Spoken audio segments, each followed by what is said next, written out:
అమ్మ ప్రపంచాన్ని పరిచయం చేస్తుంది, నాన్న దారులు వేసి ముందుకు నడిపించి తీసుకెళ్తారు. ఇప్పుడు మరి ఎలా చరణ్ గారు, మరి హౌ డూ యూ మేనేజ్ నాన్నగారి ప్రెజెన్స్ లేకుండా? ఆయన his life is an example అండి. I have seen so much of him. అది చాలు, ఒక జీవితం అంతా ఒక పాఠం అది. ఆయన ఎలా పబ్లిక్లో ఆయన ఎలా బిహేవ్ చేసేవారు, పిల్లలతో ఎలాగ ఉండేవారు, సాటి కాలీగ్స్తో వర్క్ చేసేటప్పుడు వాళ్ళతో ఎలా ఉండేవాళ్ళు. ఎప్పుడు ఆయన ఎంత ఎంత సాధించినా ఒదిగిపోయే తత్వం ఆయనది.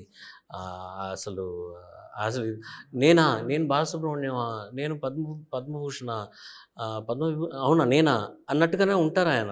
ఆయన బాలసుబ్రహ్మణ్యం గారు అని ప్రపంచం అందరికీ తెలుసు, ఆయనకి తప్ప. అట్లాగా ఉండేవారు ఆయన. అండ్ దట్ ఈస్ అండ్ నేను చాలా వరకు నాన్నగారి ఫ్రెండ్స్, నాన్నగారితో వర్క్ చేసిన వాళ్ళని కూడా అంటారు, వాళ్ళ బిహేవియర్ మారకపోతే దెన్ ఐల్ బి లైక్, ఏం నేర్చుకున్నారు మీరు నాన్నగారి దగ్గర నుంచి? నాన్నగారు ఇంత ఇంత ఇంత అని మాట్లాడతారు, కానీ what you're doing is not what that man lived. He never preached. ఆయన ఎప్పుడు ఇలాగ ఉండాలని ఎప్పుడు చెప్పలేదు. ఆయన దారిలో he did the right thing and he just kept on moving.